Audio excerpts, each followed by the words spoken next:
Ay naku, grabe itong nangyayari sa atin. Tapos mababalitaan pa nung mga DDS na isa doon sa iniidolo nila pwede daw makulong. O sino yun? Ito kasi Ni OIC NBI ito. Marcoleta? Afternoon, magandang hapon po sa lahat. Kapareho na ho ka, attorney, nang nasabi ni OIC NBI Director Magno, maaring makasuhan yung pagpeke doon sa notaryo. Ano po ba yung ano pa yung pwedeng kaharapin ng mga gumagawa nito? Pag napatunayan po na dawit talaga si Marcoleta diyan sa pagpeke ng notaryo at pirma, ha? Kasama po diyan yung pagkakadisbar ng pagiging attorney niya. Well, yung si Gutesa, kasi under oath, sinabi niya na Perjury! O, di ba? Perjury naman yung kay Gutesa at kasama na yung falsification of document. yan daw ay pinanotaryo niya. Nagsisinungaling siya. Kasi nga, peke naman pala yung firma. Kaya naman pala hindi na lumalabas itong itong bagong hero ng mga DDS. Oh, sabi ko sa inyo, ganyan ang mga DDS eh. Bakit to? Si Morales, kung matandaan nyo, yung kalbo na pumupunta doon sa EDSA, mag-isa, hawak yung placard dito na saan ang 20 pesos na bigas. Tapos drug test daw kay Pangulong Bongbong Marcos. Wala na ho yun kung hindi nyo kung hindi nyo nakikita. No? Wala na ho yun. Bakit? Laos na ho agad sa pagbablog. Ikaw ba naman? I-vlog mo paulit-ulit, pideyalik, 5 buwan na yung pideyalik ka pa din. Hininto na nga ni Bato, pideyalik ka pa din. Ano ginawa ng mga DDS doon? Pinoon din nila yun eh. Di ba? Ipinoon din nila yun, mga bossing. Kulang na lang isang pa nila sa karosa, isayaw nila si Morales. Pero mo ba naman, ngayon lang nila nakita, ngayon lang nila nakilala, tumakbo daw pagka-senador at iboboto nila, kundi ba naman mga gunggong? Si Barsaga, nagsalita lang ng laban kontra kay Pangulong Bongbong Marcos at kay House Speaker, dating House Speaker, Martin Romualdez. Ayun, dinodiyos na din nila si Barsaga. Ngayon, ano ginawa sa kanila? Nung pumunta doon sa sa Forbes Park, nagpatawag ng mag-aano daw sila doon?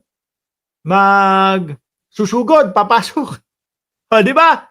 Iniwanan din sila, 30 minutos lang. Tapos umalis na. Nawalan din ng gana ang mga DDS dyan. Eto naman ngayon. Si Gutesa naman. Bagong hero ng mga DDS. Kaya lang, nagtatago na. Ayaw na lumabas. Siguro, kaya ganun, hindi na pumapasok, hindi na lumalabas, baka mabisto lalo. Kung doon niya, meron ng kopya-kopya, may binabasa na eh. Nabibisto na ho ng mamamayang Pilipino eh. Yung pa kayang wala. Di ba? Pero wag kayong mag-alala. Bakit? Sabi ni Senador Ping Lacson, pagbukas nung kanyang Blue Ribbon Committee ulit, si Gutesa ang unang hahagilapin. So he can be liable for perjury. Pwede rin ho yan yung criminal case for introducing yung fraudulent evidence. So, iba rin ho din yung paggamit ng pekeng o fraudulent na public document. Kasi yung notaryado, public document dapat yan. So, yun ang kanyang pananagutan. Si Marcoleta, kay Marcoleta naman, tsaka doon kay Defensor. Senator Marcoleta naman. Ayan! Oy, dandanin mo Magagalit mga DDS kahit napangakuan sila ng 2,000 pababa na kuryente, si Marcoleta na magbabayad. Dahan-dahan mo, magagalit DDS sa iyo. Maaari siyang pananagutin din to be held accountable kasi siya ko yung nag-sponsor sa witness na yan. Patanggal na kaya si Marcoleta bilang senador, no? Patanggal na din sa pagiging abogado si Marcoleta, no? At kung marinig natin yung mga sinasabi noon, sinasabi niya, ito, pinirmahan mo sa harapan. Oo naman ng oo. To the extent na alam niya, kung alam niya na nagsisinungaling pala yung witness niya, peke pala yung firma ng notary public, maaari ding Ano kaya? Loko tong si Mark, nang bibitin. Maaari kayang si Marcoleta. Tuloy ko na. Nakakabwisit to si Mark Biglang binibitin. Maaaring po, sir? Good si Senator Marcoleta bilang isang public official at bilang isang abogado din. Kasi abogado itong si Senator. Ako matatanggal. Atras nga natin. So kasi si Mark Ramos, biglang biglang pinuputol Yung firma ng notary public. Maaari ding managot si Senator Marcoleta bilang isang public official at bilang isang abogado din. Kasi abogado itong si Senator Marcoleta. So, Paano po yung... depends sa kanyang knowledge dun sa fraud na nangyari. Sa papaano po siya mapapanagot? Ethics complaint po ba o pwede siyang kasuhan? Pwede ho siyang kasuhan. Hindi naman immune from suit. Uy, isusumbong ka niya sa Net 25. Masyado mo siyang sasabihin, hey, meron pa nga, sasabihin niya ni si Marcoleta, meron pa nga, nag-aabuga-abugaduan, nagdudunong-dunungan. Sa Net 25 niya sasabihin niya, kakasuhan pa daw ako. Hindi pala umiikot-ikot yung ulo ni Marcoleta, ganun lang.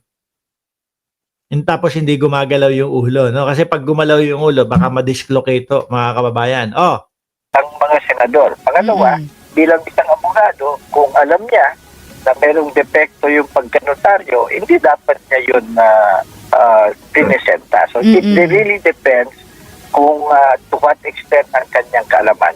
Magbibigyan naman sila ng due process. Masasagutin naman sila kung sakasakali.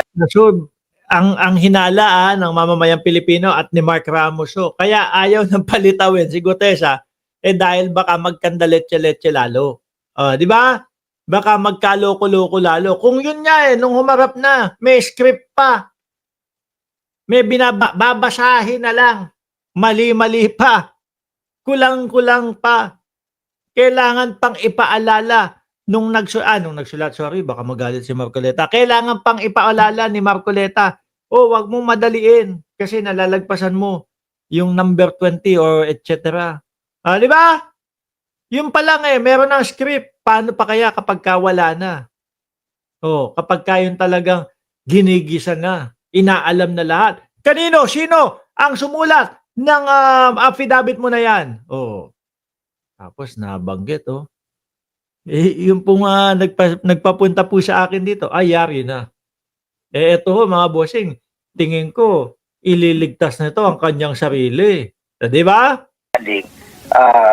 Ihahabla sila. Sabi ni Virgie Badiola, sinabi ni Marcoleta, siguro sisipot siya kung walang patong na 5 milyon ng ulo. 5 milyon. Sabi ko naman, alang yaka. Sino naman ang magpapatong ng 5 milyon sa ulo niyan, wala namang napatunayan at wala ngang ebidensyang ipinakita yan. Di ba? Ibig sabihin, mga bossing, lahat ng sinabi ni Gutesa, walang bearing, walang bilang.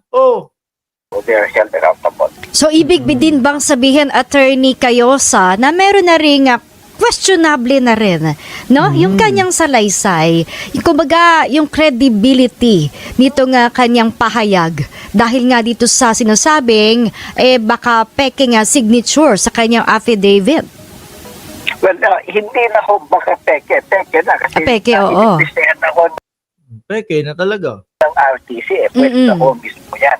At it is within his power and jurisdiction. Gusto kong makita. Meron na ba sagot si Marcoleta diyan sa sinabing peke? No, siguro nag-iisip-isip 'yun. Ano kaya sasagot ko? No, doon sa sinasabing peke. Baka maglinis din. Sabihin labaso ako diyan. Dinala lang yan ni defensor sa akin. Silang dalawa ni defensor ang nag-uusap diyan. Mm-hmm. So yung written statement niya, talagang demolished yun. Diba? It's even a crime. It's even beyond credibility. Talagang krimen yung ginawa niya. Ngayon, meron din ho kasi siya nung, maalala nyo, nung magsimula siyang magsalita sa Senado, nanumpa siya separately. So yung salaysay niya dun sa Senado, yung kanyang oral testimony, under oath din yun. That's another